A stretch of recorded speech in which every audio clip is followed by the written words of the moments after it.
The House will come to order. Sergeant at Arms. Mr. President, His Excellency, the Governor of the Commonwealth of Virginia. The members will receive the Governor of the Commonwealth of Virginia.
That's right.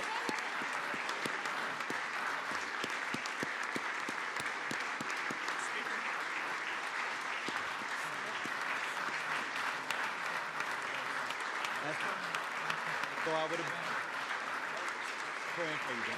Praying for you.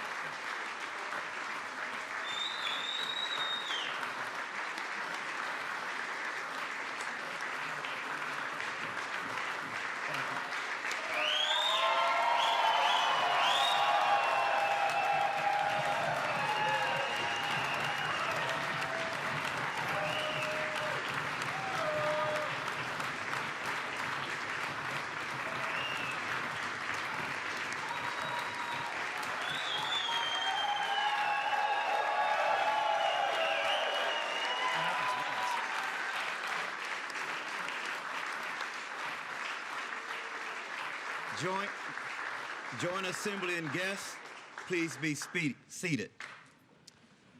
As Speaker of the House of Delegates and President of the Joint Assembly, it is my pleasure to present to you His Excellency, the Governor of the Commonwealth of Virginia, the Honorable Glenn Youngkin.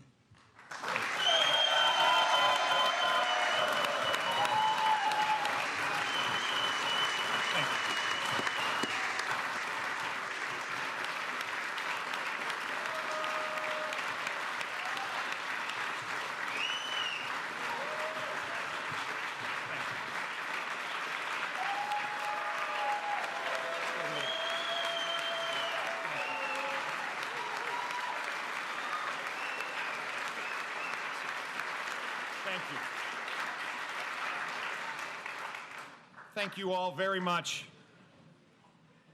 What an honor it is to be with all of you this evening.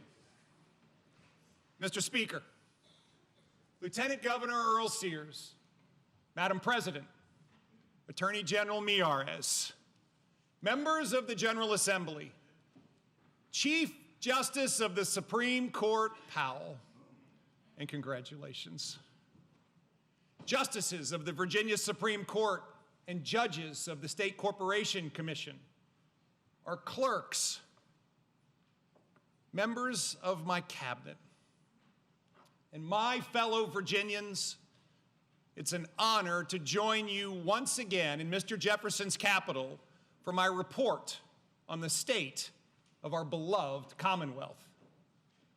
The Commonwealth is soaring. The Commonwealth is alive with opportunity. The Commonwealth is competing and winning.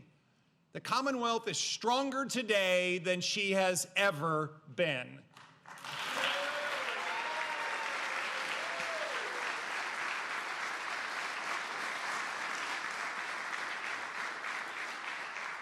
This is the state of the Commonwealth that I have had the immense honor of serving these past 4 years. Fortunately, this service journey has not been a solitary one. As I prepare to hand the key to the governor's mansion over to the governor-elect, Spamberger, I look around this room and I'm filled with gratitude. Filled with gratitude because I see so many men and women who have been involved in Virginia's incredible transformation. A transformation we have witnessed and we have led together. And so to the Lieutenant Governor, Winsome Earl Sears, and Attorney General Jason Miyares, to members of my cabinet and my administration, you have sacrificed so much. You have served with everything you have, and you have delivered for Virginians. Thank you.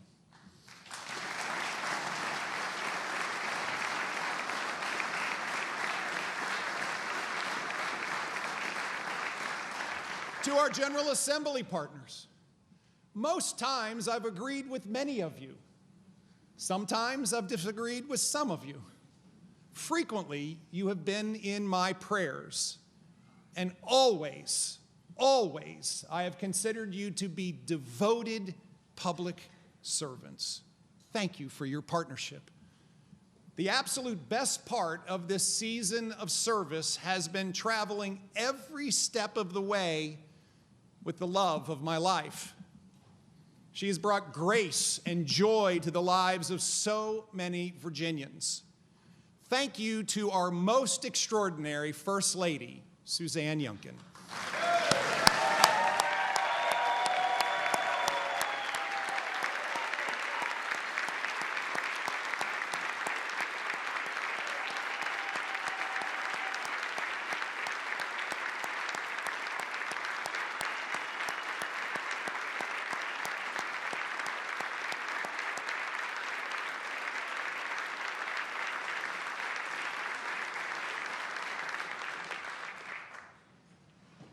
And finally, thank you to my fellow Virginians.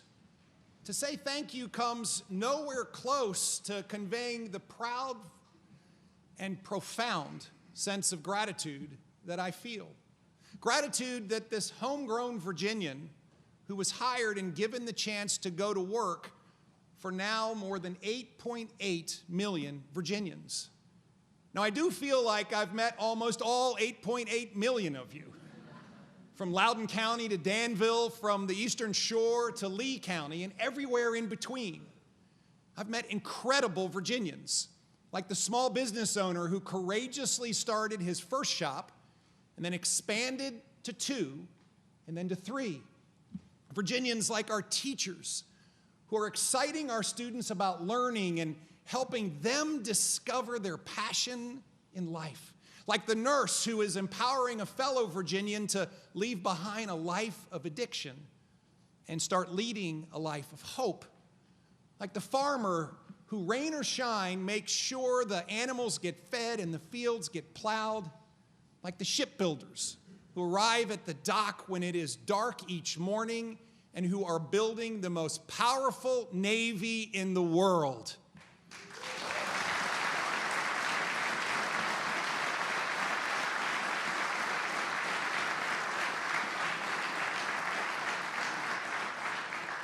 Brave Virginians, like our law enforcement heroes who put on a bulletproof vest every day to go to work to keep us safe.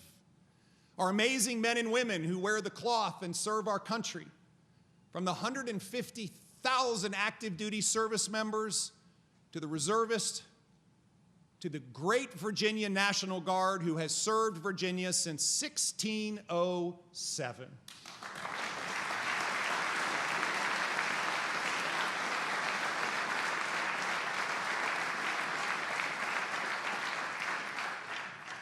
Remarkable Virginians.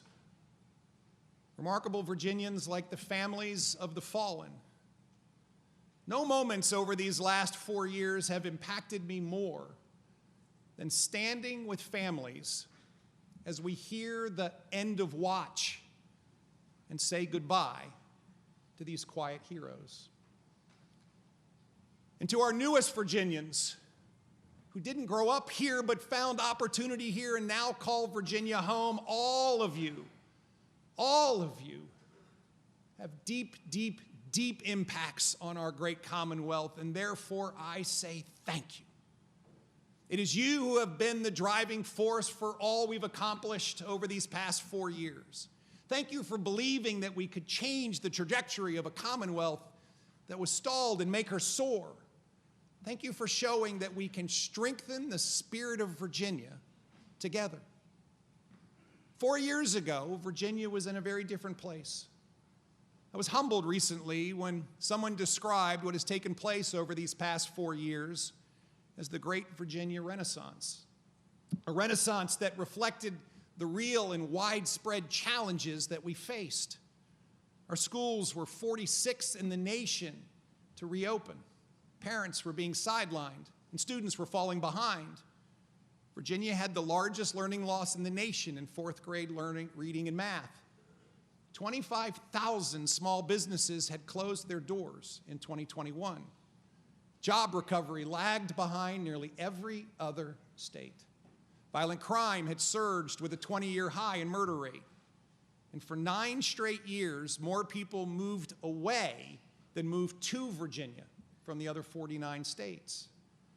That was Virginia in January 2022, a Virginia that was lagging and not leading. But amid these challenges, we, all of us, saw a Virginia with boundless potential just waiting to be unleashed. And so 4 years ago, collectively, we set out on a journey to unleash opportunity, to transform government, to make Virginia the very best place to live and work and raise a family. We could reduce tax burdens, lowering the cost of living for Virginians, and generate record state revenue. We could restore educational excellence and see our students perform even better. We could enforce the laws and have the lowest recidivism rate in the nation.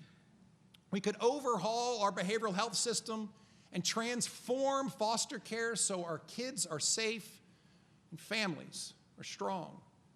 We could provide historic tax relief to our veterans and honor them and their families with award-winning care and support. We could lead the nation in connecting Virginians to high-speed broadband and invest record amounts in our roads and our bridges and our tunnels. We could transform the great city of Petersburg through a historic partnership and accelerate economic activity in Southwest. We could deliver hundreds of millions of dollars of procurement savings and serve all Virginians with best-in-class constituent services. We could protect free speech and keep our campuses safe.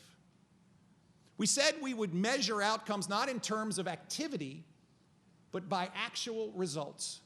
And we also said there are some things about which there can be no debate, that we must grow. And we could grow like never before. That we want Virginia to be a winning state with more jobs, more opportunity, more people, not a losing state, shedding businesses and people. That we must make Virginia the place where companies want to build their future, businesses like Lego and Eli Lilly, like AstraZeneca and Hitachi, and not impose anti-business policies that chase jobs and opportunity away. We committed that we would stop doing what doesn't work and start doing more of what does work. And what we know works is common sense. And by putting common sense into action, we've achieved the kind of transformation very few people thought was possible.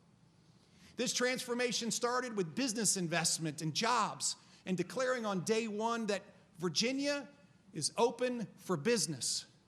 Over and over again, I heard the same refrain from Virginians: we want jobs, good paying jobs. But Virginia needed to start competing, and Virginia needed to start winning. We worked together to build an economic development machine, a machine that is unleashing opportunity like never before. Virginia is now a leader in life sciences, a leader in advanced manufacturing, a leader powering some of the most critical industries and supply chains. Where made in America once again means made in Virginia. Where day after day,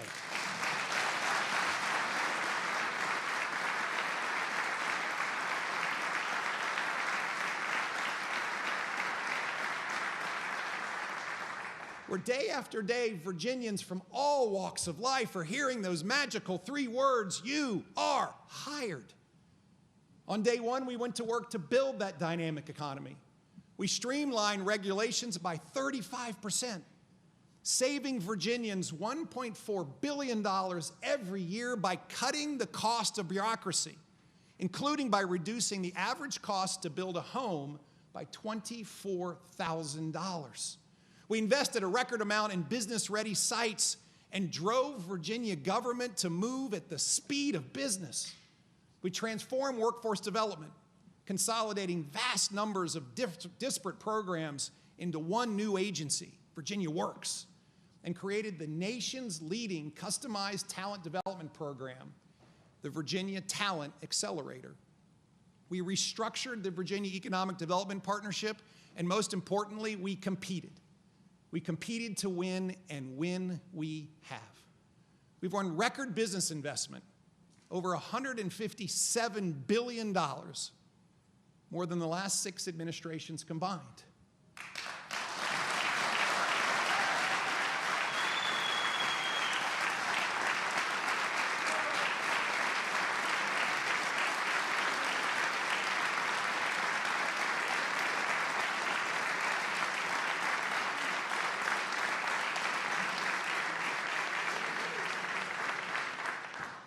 We've grown over 20,000 new high-growth startups, record investments that have fueled enormous job growth. Nearly 270,000 more Virginians are working today than when we started together. We have 255,000 open jobs, another 80,000 new jobs on the way from those investment commitments, along with 40,000 construction jobs. Virginia has jobs, lots of jobs. And Virginia is a winning state, and the winning continues. We announced in December Avio's $500 million plant, which is expected to employ 1,500 people. And we finalized 2 more great manufacturing deals last fall. A $300 million plant that will employ over 1,000 people in Southside, and a $1.2 billion facility that will employ nearly 300 people in Virginia's Piedmont region. We are leaving the next administration a robust pipeline of great projects that well exceeds $100 billion of capital investments and 32,000 jobs.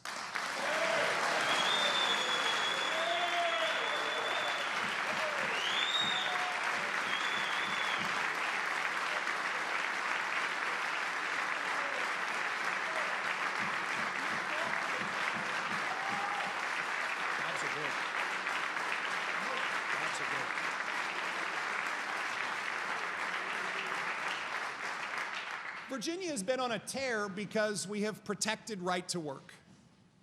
And so I ask you, please hear me.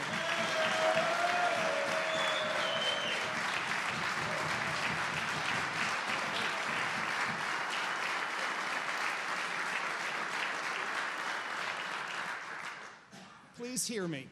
Change right to work and jobs will disappear. People will leave and they will take their tax dollars with them. Keeping Virginia soaring means keeping right to work right where it is. No amendments, no reforms, and no changes.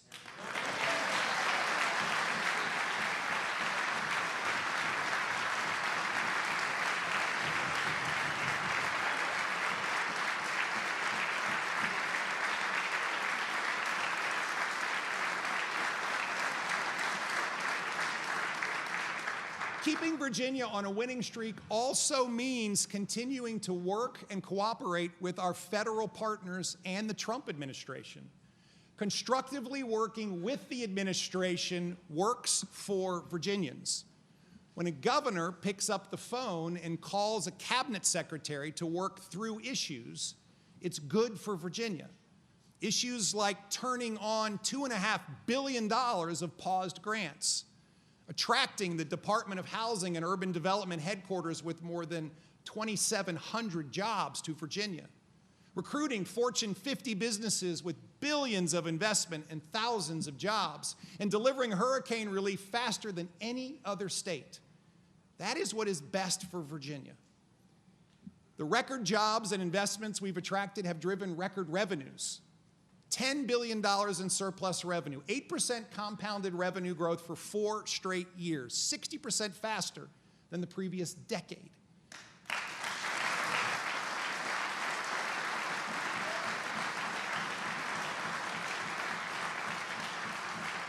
And record revenue that enabled $9 billion in tax relief and still historic investments across every critical area. And while throughout 2025, many predicted financial calamity, not only has financial calamity not happened, but once again, Virginia is running a significant surplus.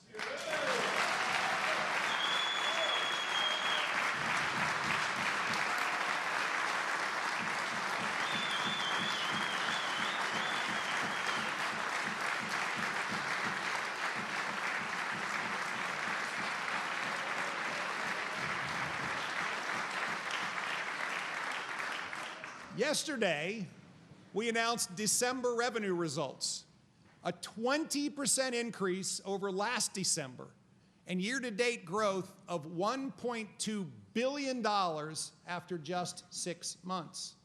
Revenues are growing at 8.6% again. No COVID money, no one-time gifts, just historic revenue growth driven by historic business growth, job growth, and strong consumer spending. My budget that I introduced included a reforecast adding $1.2 billion in resources to fiscal year 2026 alone. December just added another $395 million to that number. Virginia has record resources. I included $700 million more tax relief in my proposed budget and huge investment increases in Medicaid, education, law enforcement, capital spending. And yet, bills raising nearly every tax known to man have been introduced. One thing we have clearly demonstrated is that lowering tax burdens brings people, it brings businesses, and it brings jobs. Increasing taxes drives them away. Just look at California and Illinois and New York and Maryland. Indeed, in 2023, for the first time in 10 years, more people moved to Virginia than moved away to the other 49 states. Common sense works.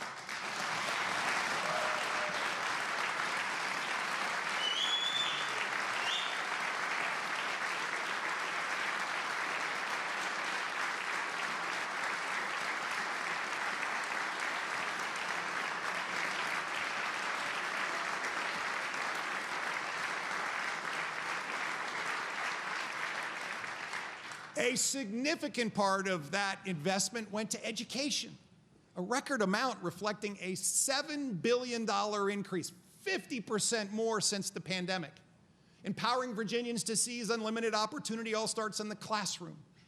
The pandemic wreaked havoc on Virginia students and families. Schools were closed too long unnecessarily. As I said, we were 46th in the nation to reopen our schools. The learning loss was devastating. Standards were lowered. Parents were pushed out of their children's lives, and we risked losing an entire generation if we didn't act quickly. Restoring excellence in education has been our collective North Star. It started with putting parents back at the head of the table in their children's lives because, well, parents matter.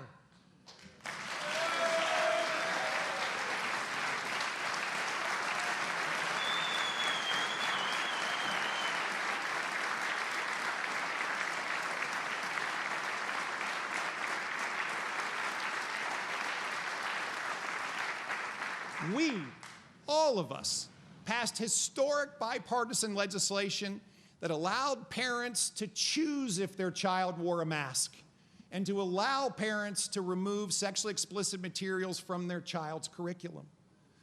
We're exciting students again by gaining the real-world skills that they need to succeed after they graduate. We've launched 15 new lab schools with space for 5,000 students, and we already have a long waiting list. Innovative lab schools from the maritime trades outside of the shipyards in Hampton Roads, to space and aviation at Wallops Island, to data science and coding in the Shenandoah Valley and in Richmond, healthcare in Southwest, and teachers in the rural Piedmont region. And with our huge focus on career and technical education, 4 out of 5 Virginia high school students now graduate with a credential or a certificate.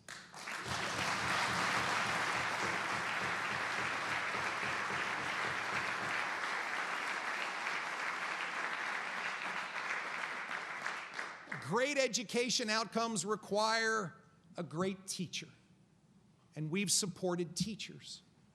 Teacher compensation is up nearly 20%. Teacher vacancies are down 36%. And Virginia was just recently ranked the #1 state in America to be a teacher.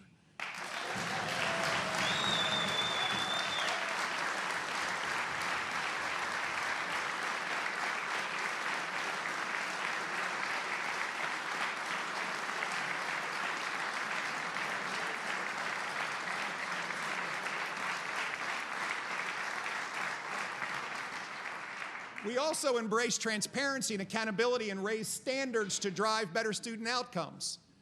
Gone are the days of Virginia having the lowest proficiency baseline in the country, cheating our students by shuffling them along, or worse, lying about whether they could read or do math at grade level. We made our standardized tests harder and the students did better, including a 20% surge in math proficiency. Of course, students can't learn if they aren't in school in the first place. We locked arms together with the All in Virginia plan. And I'd like to thank Senators Locke and Lucas for your partnership. And now Virginia leads the nation in reducing chronic absenteeism and getting students back in the classroom.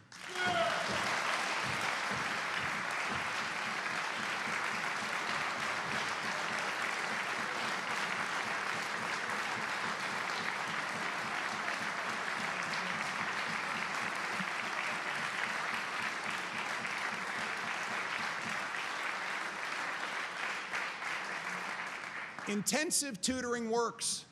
We've led all our peer states in math learning loss recovery.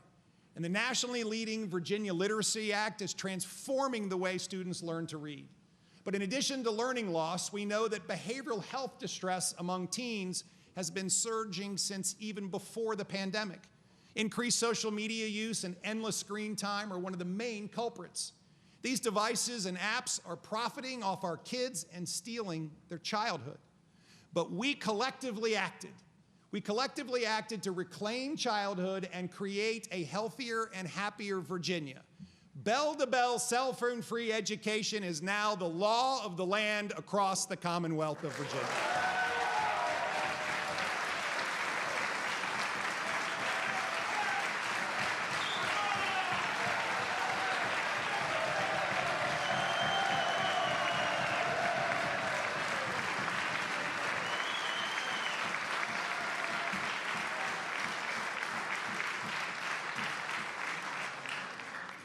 My friends, Virginia is the model for the rest of the nation because in Virginia we don't follow, we lead. Academic performance is up. Mental health and discipline challenges are down. After-school cafeterias are humming loud with noise because students are talking to each other again. And to all the parents who advocated for your children, you have shown us once again that yes, parents matter.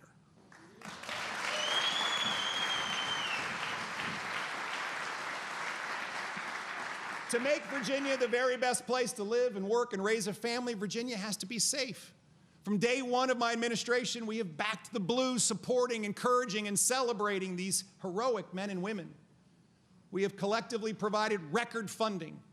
We've invested in equipment and training, increased salaries. I urge you to keep investing, to keep supporting, and to keep backing the Blue. We've taken on gangs, drugs, and human trafficking. Our statewide efforts include gang task forces, extensive collaboration and cooperation with other states, and with federal partners. We've seized enough fentanyl that otherwise could have killed every Virginian 10 times over. We've arrested violent gang members, including the #3 leader of MS-13. We've brought down the most violent crimes, especially in the most violent cities, as part of Operation Ceasefire and Operation Bold Blue Line. And thanks to our dedicated law enforcement professionals, we've seen a 30% decline in murders.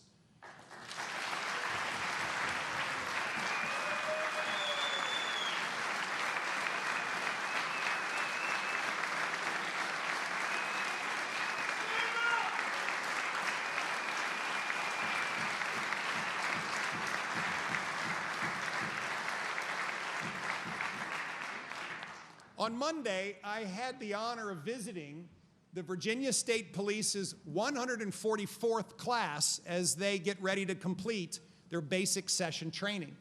In a few weeks, this class will graduate 94 incredible men and women into the ranks of Virginia State Troopers, the second largest graduating class ever.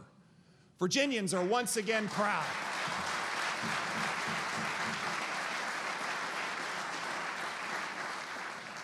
They're proud and excited to enter this most noble profession. Thank you to our heroes who keep us safe. And thank you to Colonel Matt Hanley for your leadership.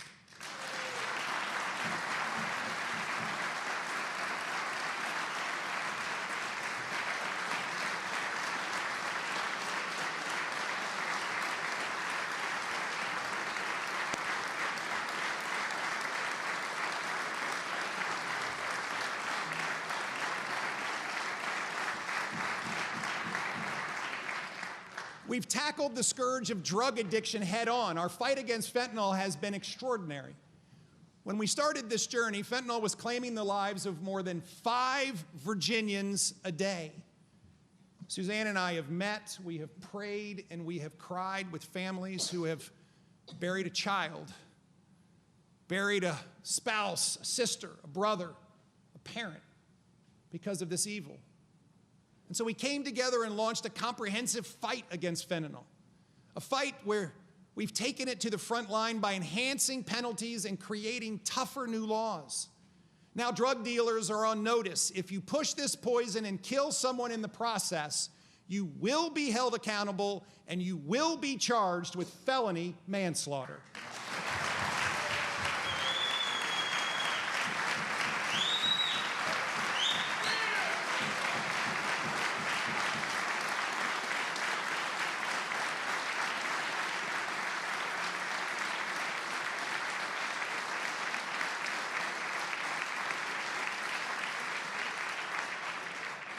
We've educated parents and students and teachers and coaches and pastors. Through the First Lady's It Only Takes One statewide campaign and the Attorney General's One Pill Can Kill public awareness initiative. We've equipped Virginians to stop an overdose in progress by delivering 400,000 life-saving naloxone doses and trained nearly 100,000 people to use them, including our members of the General Assembly.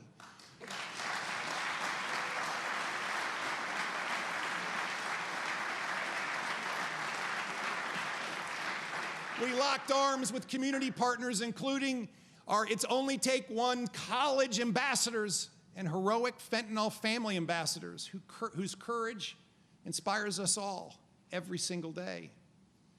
Thanks to our comprehensive efforts, Virginia now leads the nation in reducing fatal fentanyl overdoses by 59%.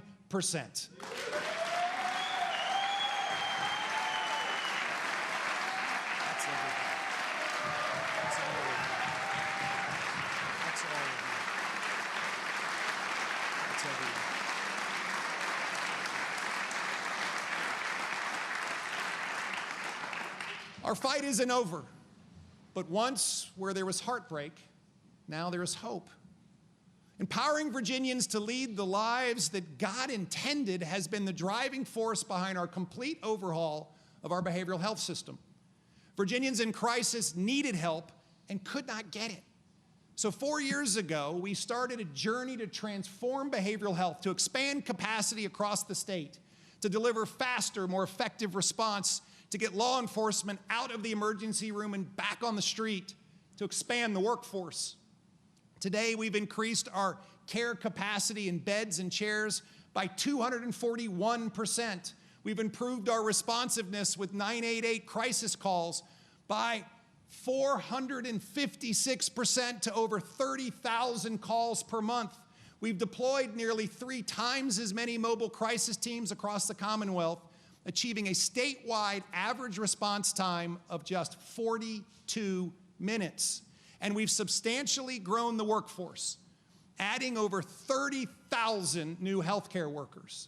The Commonwealth is setting the national standard for how to care for individuals in crisis, to get them the right help right now.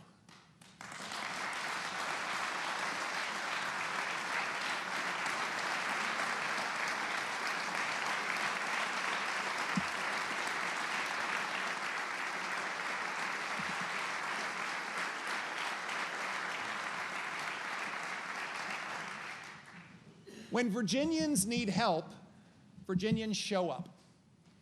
There has been no better example of neighbor helping neighbor than when Hurricane Helene tore through Southwest Virginia. In the face of devastating loss, the true character of our Commonwealth shone through. Heroic rescues by law enforcement, first responders, and our Virginia National Guard. Volunteers and donations rebuilt or repaired over 110 homes and assisted over 4,000 households.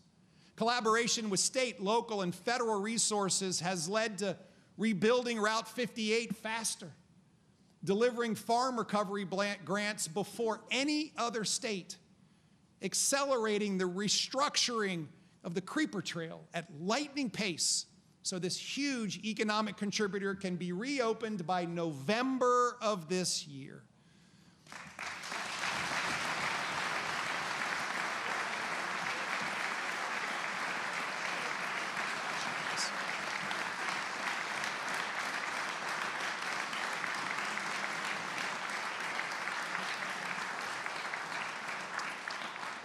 And the support coming from Virginia's $50 million recovery fund is now flowing.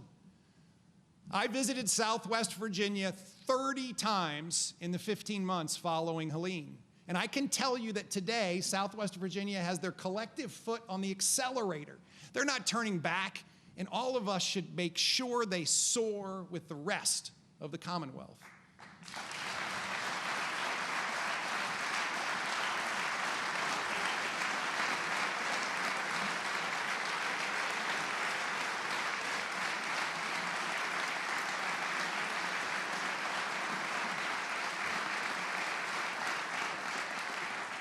Every corner of the Commonwealth is benefiting from tremendous job growth and business investment.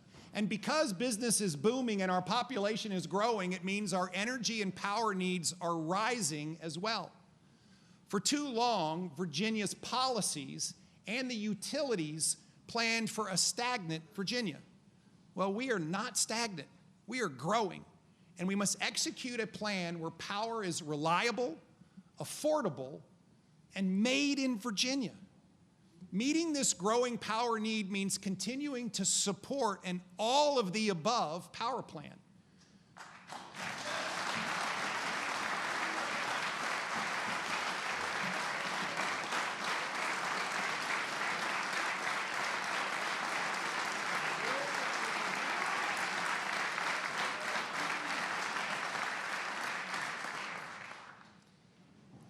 What it definitely doesn't mean is rejoining Reggie.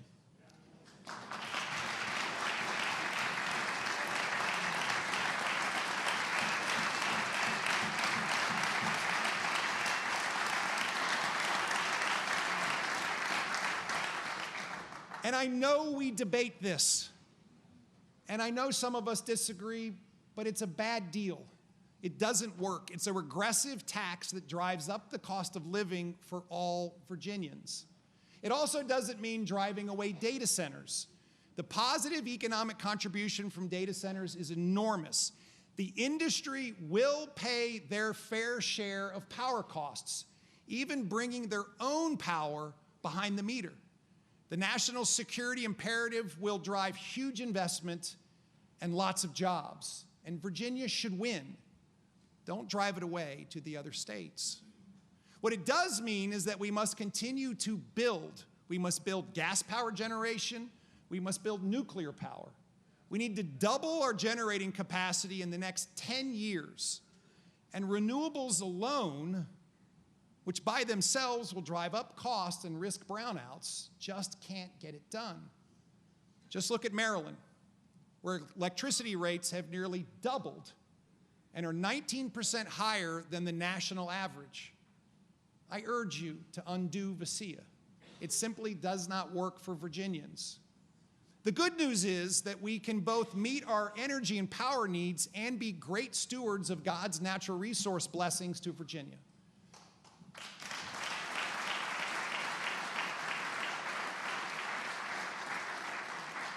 With the huge efforts we have made to support our Chesapeake Bay 2025 goals, including record funding for agricultural best management practices, I am proud to report that the Chesapeake Bay is healthier than it has been in decades.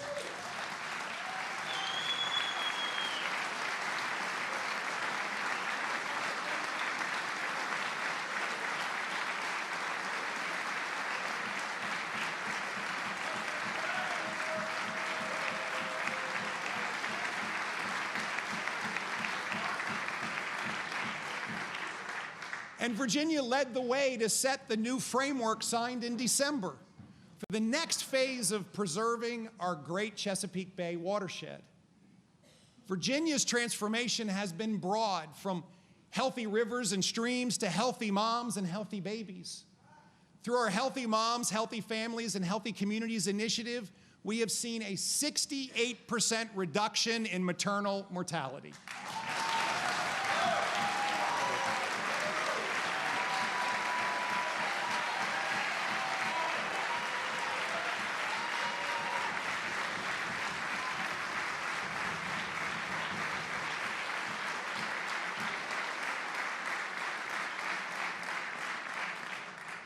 Building blocks for Virginia families delivered the best public-private parent choice model for early education and childcare in America, not only maintaining full access for 74,000 children after the Biden administration cut funding, but also, with my recent budget introduction, providing 6,000 more slots.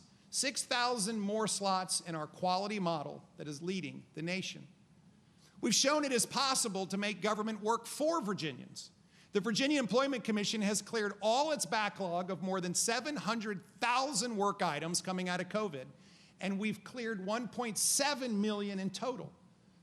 Among our peer states, we now make benefit decisions faster than anyone, and we rank top third at getting out the first payment to unemployed Virginians. We've cut waiting times at DMV from nearly 40 minutes to, in October, the shortest average wait in history, 5.9 minutes.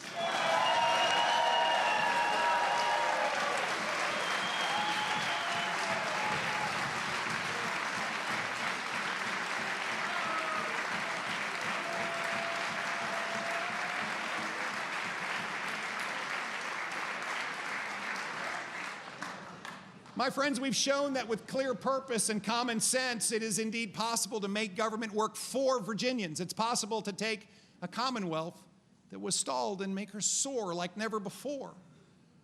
By every single metric today, Virginia is stronger than she has ever been.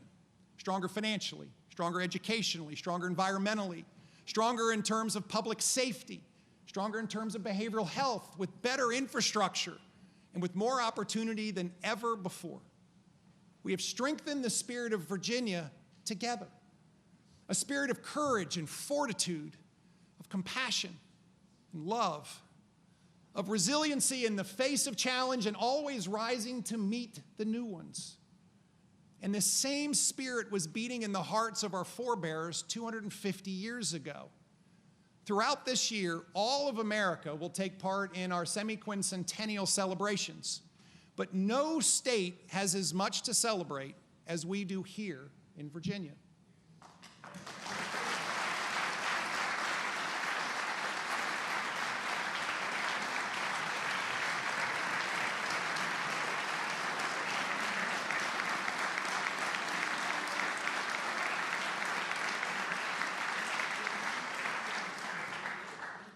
250 years ago, it was Virginians who led the way to America's founding. Washington, Jefferson, Madison, Monroe, Patrick Henry. And Mr. Henry, I will miss working in your building every day. And so many others along the way. America was made in Virginia.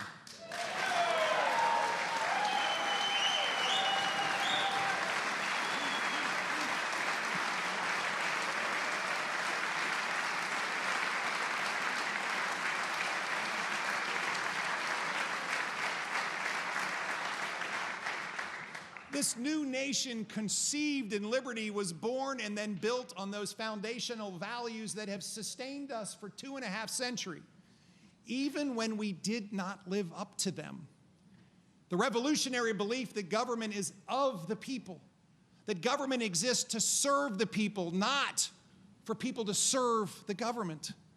Because our rights, those unalienable rights of life, liberty, and the pursuit of happiness come from God, not from government.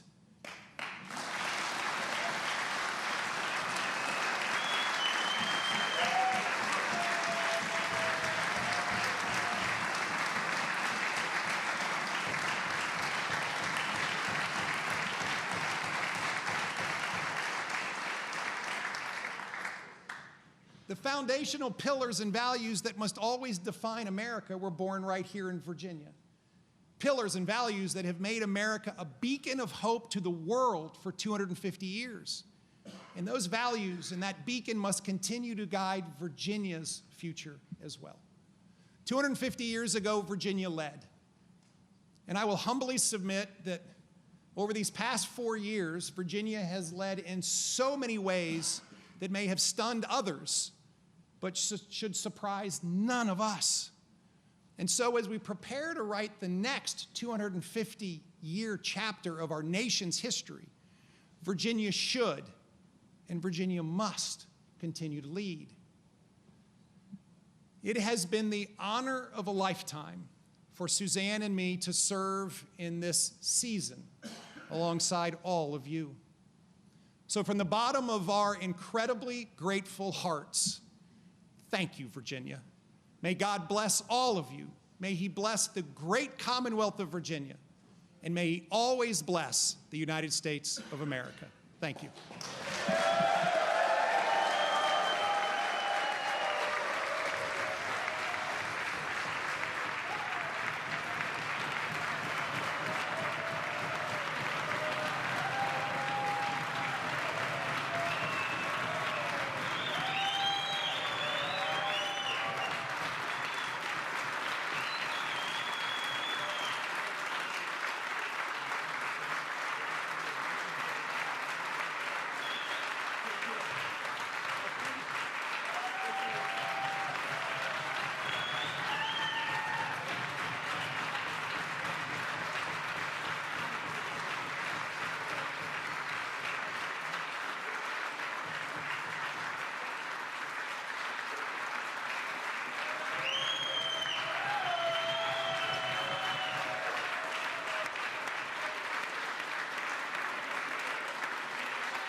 Senator Cyphers.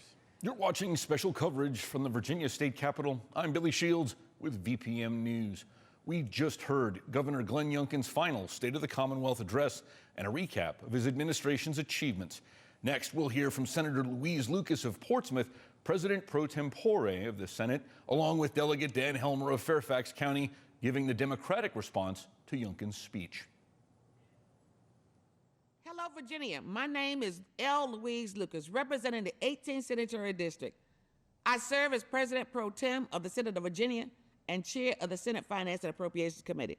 Tonight, as protocol requires, we listened to Governor Glenn Youngkin's final State of the Commonwealth address. Now let me be crystal clear about what we heard. He said Virginia is thriving. What he didn't say is that families are barely surviving. He said Virginia is the best state for business. What he didn't say is that our ranking dropped last year to number 4, while Virginia federal workers got shoved out of their jobs. He said parents first. What he didn't say is that test scores failed while he was busy fighting cultural wars. He said he worked across the aisle. What he didn't say is that he vetoed progress and bipartisan bills. Youngkin wants to leave behind a legacy. But listen up, Glenn. The only thing you're leaving behind is a mess. And now Democrats will have to clean up your mess.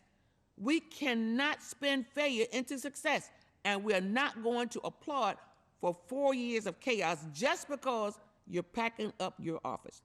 Virginia dropped to number 4, not because Virginia stopped working, not because our talent dried up, but because Virginians' federal workforce got crushed by Trump's policies and reckless federal cuts. Let's talk about what Glenn Youngkin and Virginia's outgoing Attorney General allowed to happen when DEI protections were attacked. At Virginia Military Institute, the first black superintendent was forced out due to political pressures. At the University of Virginia, the president was forced out not because he failed students, but because he refused to bow down to Trump's political demands. And now, George Mason, VMI, UVA, all caught in investigations and chaos. And when the General Assembly said no to Youngkin's board schemes, he tried to pull unconstitutional nonsense anyway. But Virginia Democrats didn't fold. We said the Constitution is the Constitution, and the Virginia Supreme Court agreed with us. Now let's talk about health care, because this is where it gets deadly serious. Youngkin tried to strip out a safety net Democrats put into the budget, because without these safeguards, even a small federal cut could put more than 600,000 Virginians at risk of losing health care coverage. And what did Glenn Youngkin do? Not a damn thing. Glenn didn't create a win in Virginia. He didn't pour into Virginia vision. He rolled back protections that made us the leaders in climate change. Strong public schools, a responsible safety net, and Medicaid expansion. And let's not forget this one. He tried to create $50 million private school voucher scheme, ripping money from public schools to benefit wealthy families. Private schools can pick who they want, teach who they want, teach what they want, reject who they want, and that is not where public school dollars belong. So here's the truth. We're moving on. We're moving to a better future. We're moving to a brighter future, and we're moving to a more inclusive future. We're focused on affordability, more money in the pockets of Virginians, and we are focused on future opportunities through higher education standards and strong public schools. And yes, Governor-elect Abigail Spanberger and a Democratic trifecta can't come soon enough. Youngkin is out of touch, tired, outdated, and he's out the back door. And soon enough, Trump will be also. So tonight, we listen to him talk, but who believes him? Because the record is clear. The damage is real. And the people watching at home, this part is for you. If you have felt ignored, dismissed, or used as a political prop, if you watch leaders play games while your bills went up, just know this: Virginia is not powerless, and we're not stuck. These damages ran rampant in Virginia, and tonight it stops. Virginia Senate Democrats will keep fighting for working families, defending your freedoms, strengthening our Commonwealth until success is within reach for every Virginian family. And you can take that to the bank. Good evening. I'm Delegate Dan Helmer. I'm a proud veteran of Iraq and Afghanistan, the delegate for Virginia's 10th District, and the House Democratic Caucus Campaigns Chair. We're at the beginning of a truly historic chapter in Virginia history. for the first time in 406 years, our Commonwealth will be led by a woman governor, Abigail Spanberger. It is a new era for Virginia, and that is because we sent a loud and resounding message this past November. You elected the largest Democratic majority in nearly 40 years, a majority that reflects the diversity and strength of our great Commonwealth.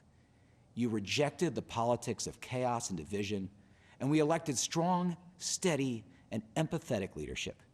Virginia, you gave us a mandate. Now, it's our job to deliver on that mandate. As we speak, Democrats in the General Assembly are working hard to deliver legislation to build an affordable, secure, and resilient Virginia. What does that mean? That means bills like House Bill 4, introduced by Delegate Elizabeth Bennett Parker, which makes it easier for families to buy their first home. It means House Bill 483 from Delegate Carrie Delaney that lowers the cost of prescription drugs. It means bills like House Bill 3 from Delegate Destiny Lavera Bowling to lower the cost of your utility bills. It means House Bill 1 from Delegate Juwan Ward to finally raise the minimum wage to $15 an hour. It means bills that'll keep our communities safe, defend our fundamental rights, and save lives, like banning weapons of war from our streets and protecting our fundamental rights, from reproductive freedom to voting rights to fair elections to marriage equality. And thanks to you, we'll get it passed, because we now have a governor who is actually focused on keeping Virginians safe. In the months ahead, you'll see Virginia Democrats continue to put forward common sense solutions to improve the lives of working families across our Commonwealth, and make sure we build a Virginia ready to withstand any challenge, whether it's coming from Washington or elsewhere. We take seriously the trust you put in us last November, and we will fight for you, your families, and our communities. Thank you for watching. God bless the Commonwealth, and God bless America.